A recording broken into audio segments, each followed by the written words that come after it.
On everyone, we're back in week 5 of year 3 of the Dolphins franchise. Getting a little wordy to say. If you remember from the last video, couldn't get Baker to sign a cheap deal. What am I doing here? Advanced settings. So, gonna have to try to get him to re-sign. Madden 21 is quickly approaching, and I cannot wait. I really can't wait. I mean, A, just being a Dolphins fan, but B, just all the new stuff. And I think EA, and particularly Madden. I'm not too big into other EA products. Madden and the developers and that core, that nucleus of people, really do a great job at taking something, listening, and it's really over been like the past 5 years that they've started listening to fans a lot more. And I would almost bet that it coincides with the Madden ratings adjuster, that as you have players overperform and fans wanted, hey, we want, Ryan Tannehill came in as a rookie and he's a 60-something or a 70-something, he should be an 80 or whatever, just an example. Or Tua comes in at like a low 70, but in a couple, after a couple weeks, he does great and starts lighting stuff up. Hey, we should bump him to 75. I think Madden is one of the few franchises, and I'll open that up to sports and anything and everything else, that legitimately listens to its fan base. Very seldom do you have Infinity Ward or Activision, and I like COD. I like the product that Call of Duty is. Very seldom do you hear about them saying, hey, what do you want in the latest installment? What would make you happy? What, yada, yada, yada. What? Okay. But very seldom do you have that. Do you have that dialogue between fans via social media, or maybe it's sending mail, like handwritten letter mail saying, hey, this is what we want. But there's communication, there's an open dialogue, and I think having that for a franchise, or having, yeah, there we go, having fans that are willing to say, hey, this is what we want, can we get it? And sometimes it's not attainable. Like there's going to be an updated a CPU engine that's supposed to, I've touched on in other videos, but fans wanted that. Fans didn't want people to just be able to spam the run or spam the same plays over and over and over. And I think it, oh man, we're really gonna just okay, yep. God bless. Having, and there's going to be bugs. There's going to be bugs. Fans get, fans ask for gold, and it turns out to be a gold turd. It's still gold, but well, it kind of sucks. And I want to say I forget what it's called, but it's essentially where dynamic play calling?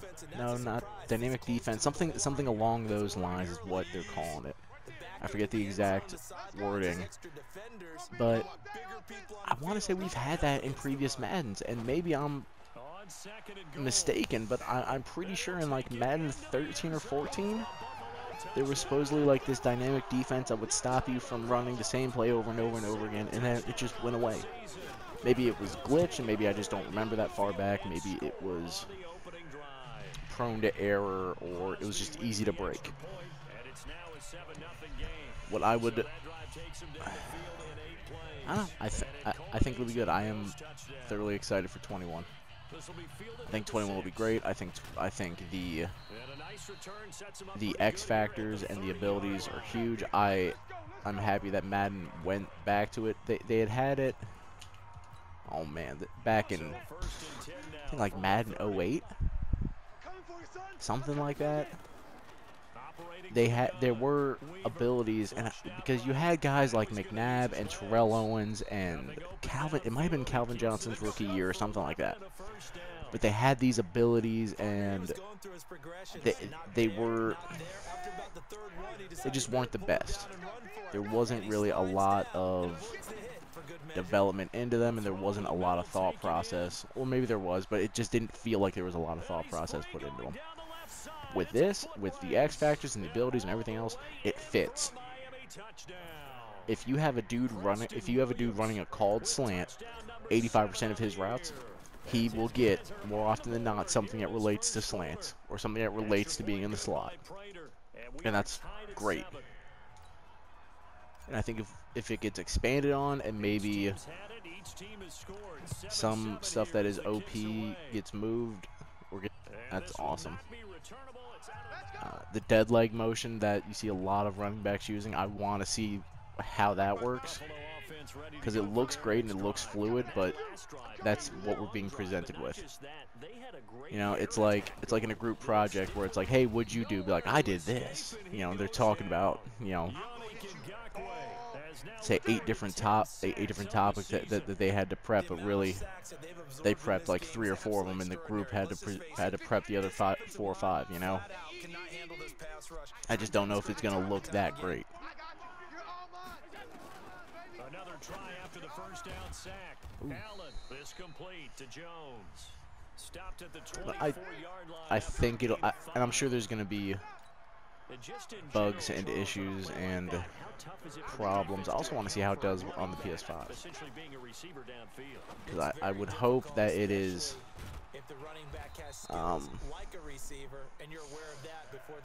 I don't know how Madden's going to combat that, how they're going to, or how EA is going to combat that with having to have a functioning game on essentially 2 different platforms, because there's going to be a difference between the PS4 and the PS5. The same way there's a difference between the 3 and the 4, and the 2 to the 3. There's going to be a difference. And Xbox 360 to Xbox One, Xbox One to Xbox, whatever it is. You know, like, you're going to have that. There's going to be a difference, but the timing of release and the timing of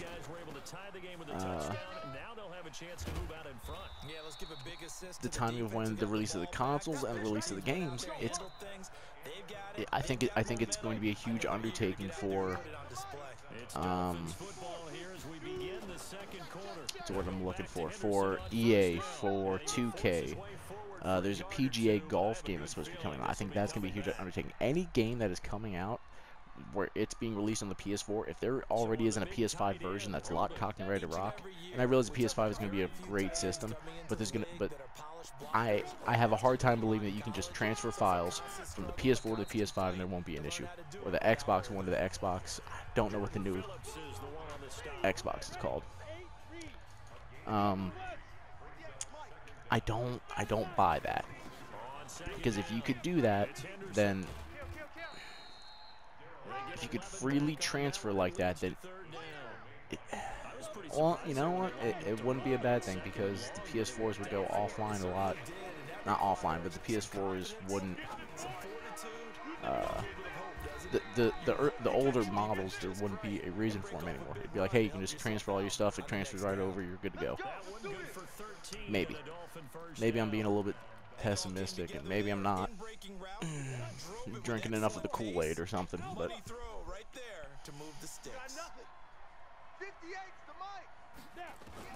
on first down, Weaver.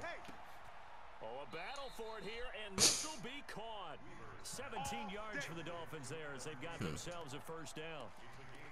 One of the selling points of the corner route is usually the receiver is able to move away from the defender. But in this case, he didn't get that far away. 132 fighter. Leo. Ready? They'll run it now out of the gun. And he'll get about 3 just outside the 10, stopped at the 11.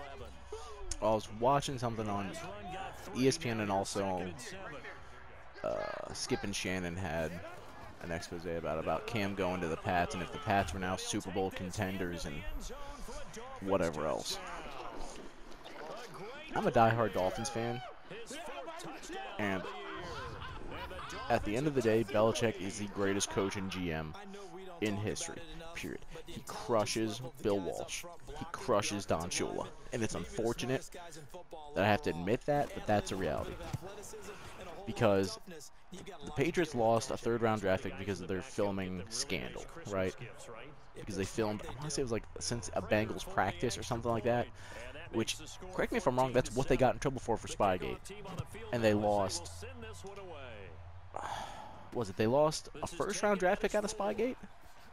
And they had to pay a fine? They had to pay a 1.1 or a $500,000 fine this time, or a $1 million fine, something like that. But they lost a third-round draft pick for literally the exact same thing that they got in trouble for. Now, it's not the Super Bowl, and I get it. It's the Bengals. The Bengals weren't good last year. So this is what the NFL has suffered with it, or has struggled with at different points. Consistency in punishment is something that the NFL, unlike other leagues, has struggled with, because at the end of the day, does it really matter that they were filming the Bengals, a team that they were probably going to beat if they didn't beat, you know? Was Bill Belichick losing sleep over the Bengals? No. But it's, at the end of the day, this is the same guy that, took delay of game penalties to stop the clock, right? Delay of game or encroachment, it was something like that. And he did that against the Jets, and he was doing it to punk them. Because it was like, well, you know, we can stop the clock, we get more time back. That is brilliant. And you're not going to punish this guy the same way that he was punished, which essentially means that if I'm Bill Belichick, or if I'm the Patriots organization as a whole, and someone says, hey, go film this, at worst, you're losing a third-round draft pick. A third-round draft pick is what you get back for players. A third-round draft pick is nothing. And you're penalizing them by saying, hey, don't do that, but we'll take a meaningless draft pick. And I realize that there are going to be people that are like, oh, well, a third-round draft pick has so much value and whatever else. The Patriots are getting a third-round draft pick back from, what's his name, for Tom Brady. They're getting a compensatory third-round draft pick for Tom Brady.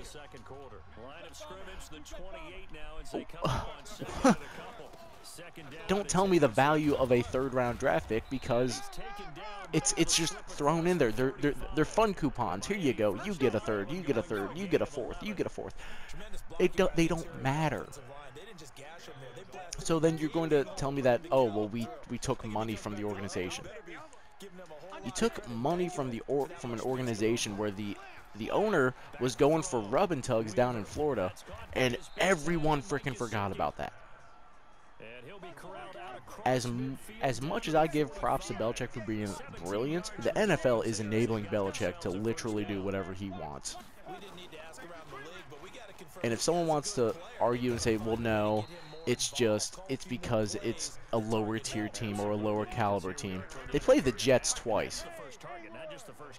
So what? So they can film the Jets twice a year and not risk losing anything? Well, a third-round draft pick. Okay. Because that has so much value. Okay. It's crazy. It's mind-blowing. So, the Pats went out and they signed Cam Newton. And I think Belichick is being brilliant. Because at worst, you got to back up Cam Newton, right? Because he can ride the pine.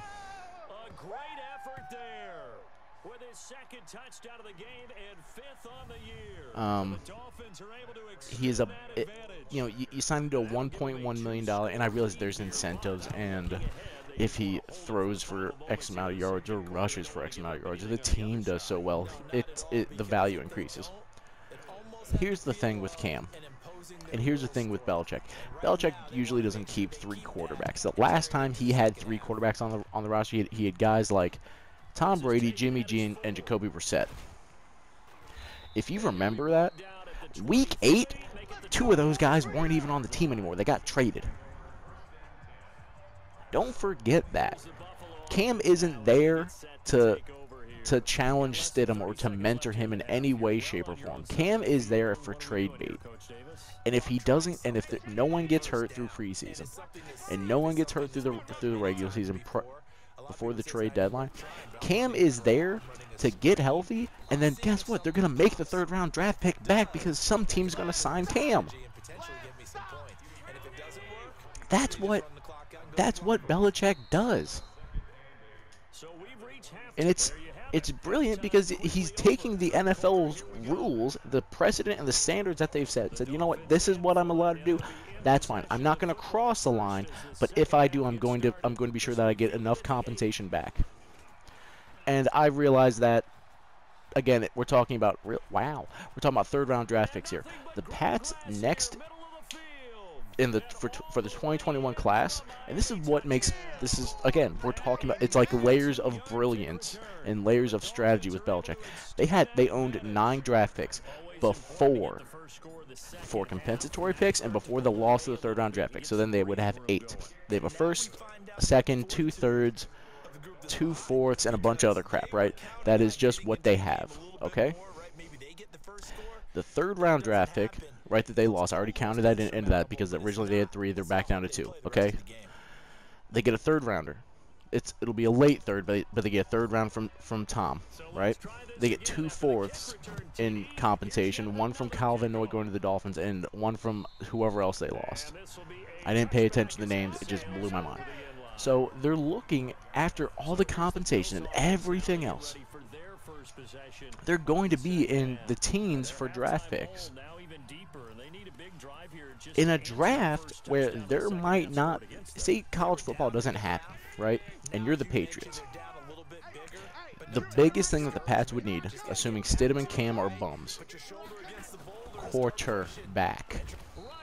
Named Trevor Lawrence, there's a guy named Justin Fields. Regardless of what your opinion of the two are, they are probably the 2 best college prospects if you don't have a season that you can put the film on and say, what do these guys do and can they fit?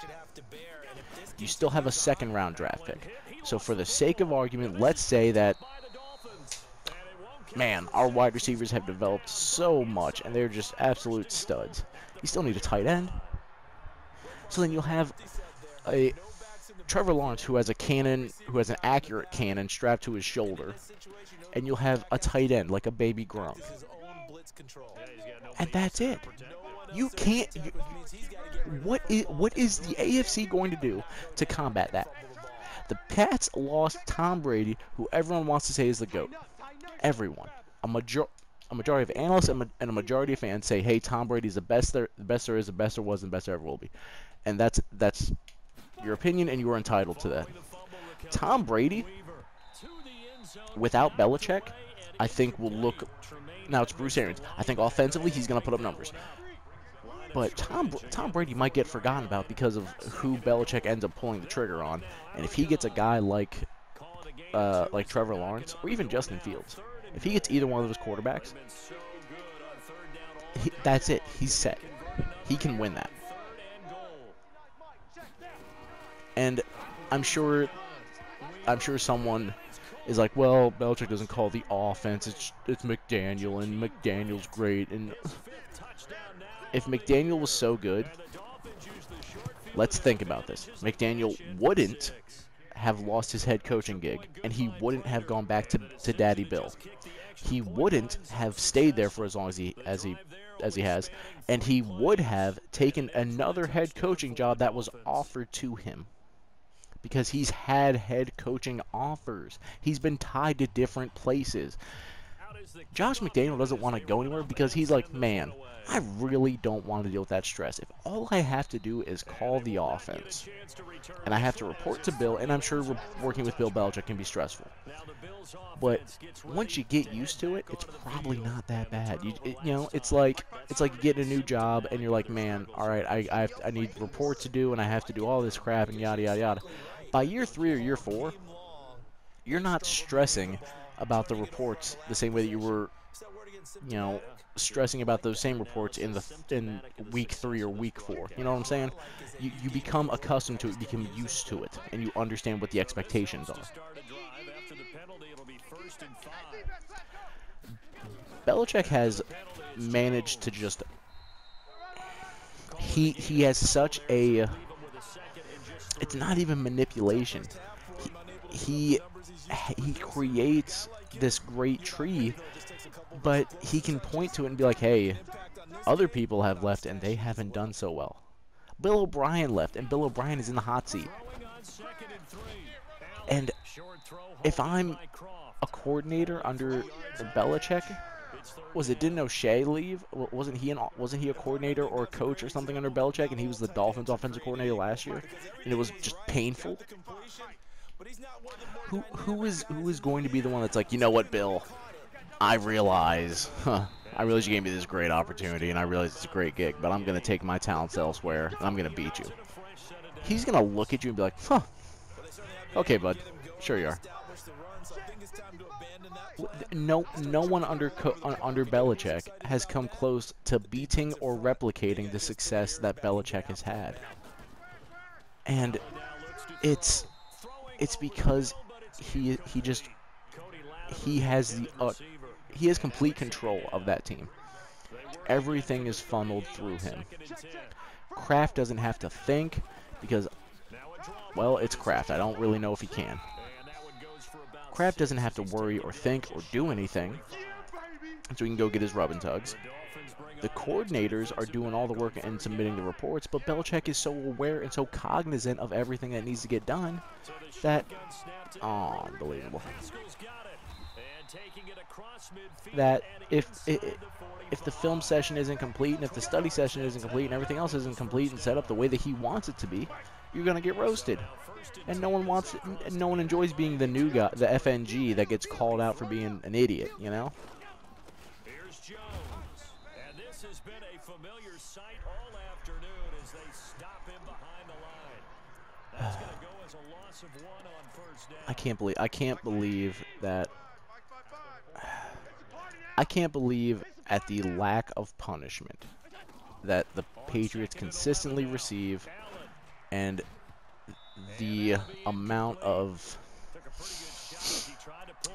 placating and babying that the Patriots receive from the NFL. And I realize that the Patriots have, been this just dynasty for, man, Brady was drafted in, what, 99, so 2001 and on?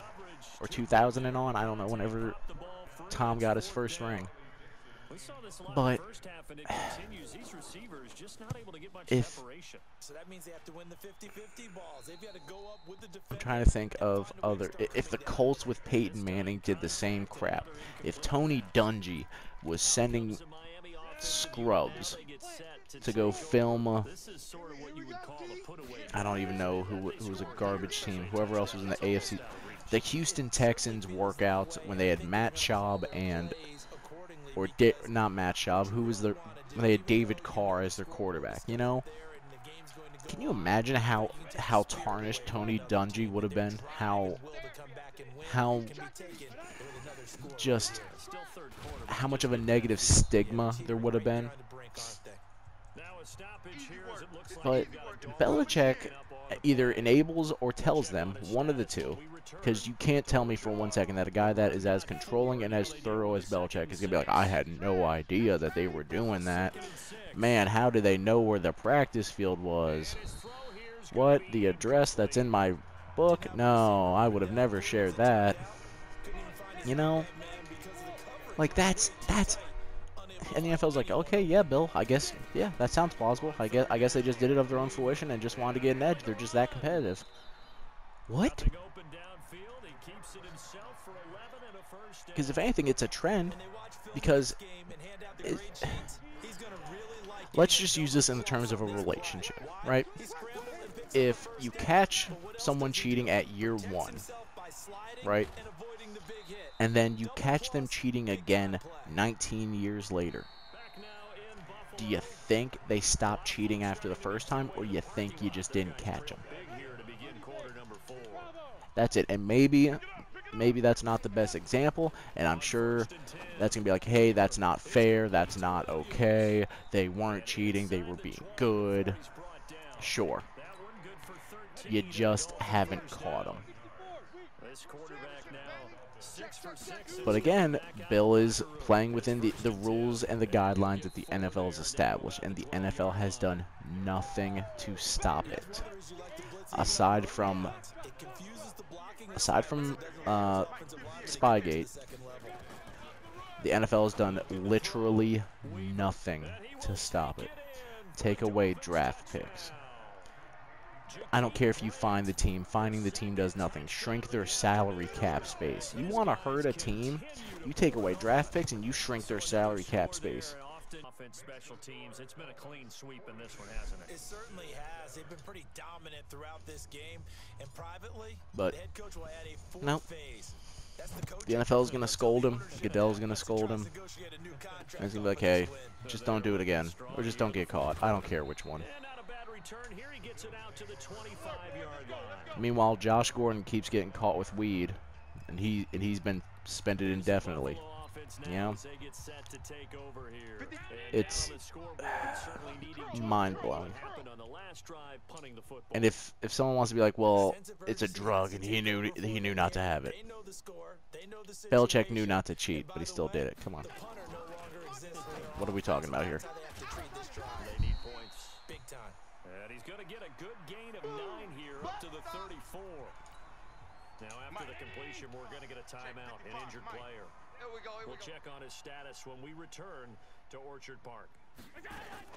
Throwing again on second down. Allen. That's caught by his tight end, Dawson Knox. Here we go. When offense reads blitz, doesn't matter where it's coming from, tight ends know that they become a big part of the passing game because they should be an easy outlet when all those extra bodies are trying to get to the quarterback. A hot route, so to speak.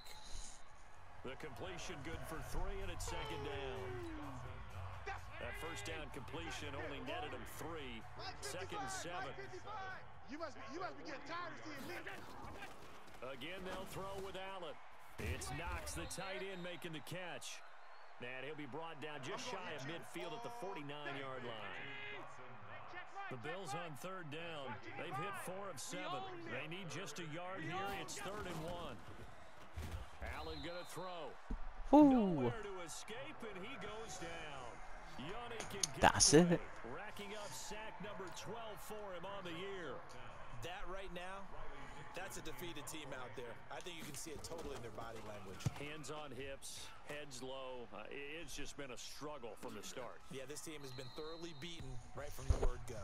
So possession goes over here on the punt. And the Dolphins will start their drive after the 20-yard line. The Dolphins at the line ready for their next drive. And this game comfortably in hand. The scoreboard speaks for itself, but you still got your starting quarterback out there. When do you go to the backup? Let him get some time. And that's one of the great wow. questions in the NFL. Can't believe you got that one off. Come on, Grant. I'm just going to tell you, in the 2015 season, I commentated on 3. And he will get into the end zone. It's another touchdown. This thing is ugly. And for them, this train, it just keeps rolling, doesn't it? Well on their way to yet another victory. Yeah, it's almost a runaway, isn't it? And you just wonder how anyone could stop this. They got full momentum going, full confidence going, but it's not just their own. It'd be really cool if I could get Jakeem Grant a developmental trade upgrade. Because they see them coming and think, we've got no shot to pretty sure he was. I'm 90% sure he was the top receiver from last year. And I don't even. He's not at a superstar. So, and honestly, I don't even know if he's at a star yet. Which is just mind-blowing. Here's the Buffalo offense now as they get set to take over here. These guys had to punt their last possession. And maybe I just didn't use him enough in year 1. Maybe I just. Whoa, why am I on? Okay. But you know how in baseball, when the pitcher gets a base hit and he's on base, they bring his jacket out to him and keep him. There's another one for Ngakoue. He's the culprit, and that is now his 13th sack of the season as his great year continues. And the job becomes twice as difficult now. After the sack, it's 2nd and 20. Just 2 minutes remaining here in the 4th quarter of what has been a one-sided affair. So it's Bills football here as we get you reset. They're looking at 2nd down now as they search for a consolation score. Throwing on 2nd and long. Allen, now a desperation throw deep downfield. What? His man complete. And he's he's brought down after a very nice game. Let's go. 34. Yeah. Defensively, I know they have the comfortable lead here in the fourth, but they do not want to give up big plays like that. They want to finish strong. So oftentimes in this situation, you tighten up underneath in your coverage, and you bring your safeties back. They can pick up anything that leaks through. But in the meantime, upfield, you're making plays on the football. 4 yards on that last completion, so that sets up 2nd and 6. To throw, it's Allen. Finding Knox there, complete. No one could get a hand on that? Catch good for 5. It's 3rd down. No one really wanted to? Get that shit out. Come on. Incomplete. Trevor Williams there on the coverage. Another incompletion. You know, it's a wonder he's still moving around back there the number of times he's been sacked. Yeah, he's staying out there, isn't he? And you don't think about it much in a game like this, but he's showing incredible leadership. Oh, they get to the football. It's blocked. It's picked up a lot. Now let him go. 20, 10, and they are going to score again. Yet to their totals. We talk about it a lot. One of the dangers of the long field goal, you got to kind of hit it low and drive it. That makes it susceptible to a block here. Not only do they block it, they return it. And how about how well they did on the return, where they didn't create a penalty? Oftentimes in that type of a scrambling situation, someone will clip, someone will block below the waist, right? You name it. In this case, though, that didn't happen. They formed it up, and he took it all the way back for a touchdown. This fielded at the 2. And he'll get across the 20 before he's brought down at about the 23-yard line. Here's the Buffalo offense now as they get set to take over here. They've lost this one. Their offense has struggled.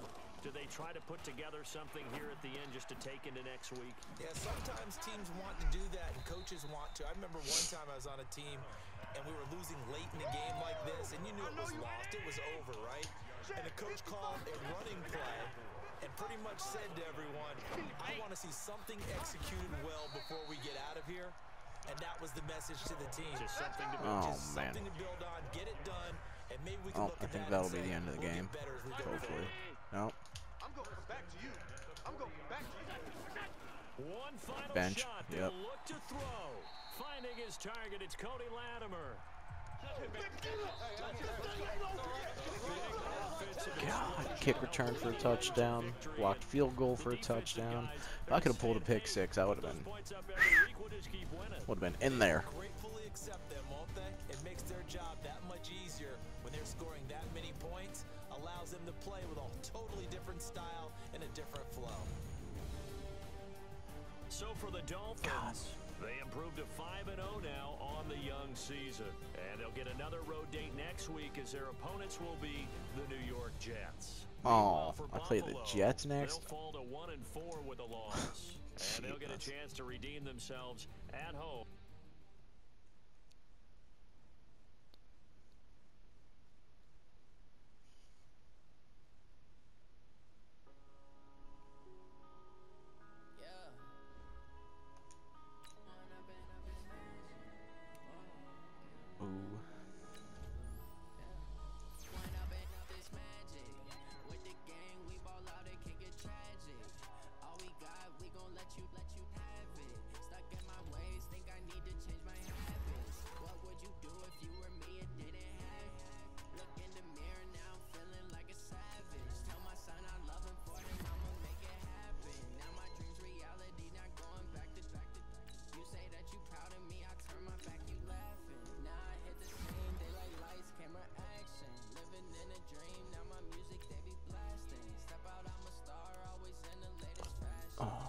Really?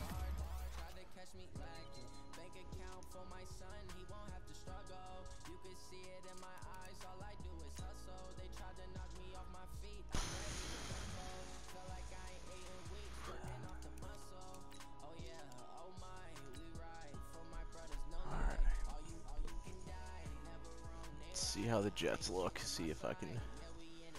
Still need to try to get Baker to re-sign. Ooh, who's my breakout player? Yes! Less than 150 passing yards or get Josh Jones interception, sack with lost sacks. Okay, so if I give up a lot of yards, I'm just going to put him at outside linebacker, and he's just going to maul. Alright.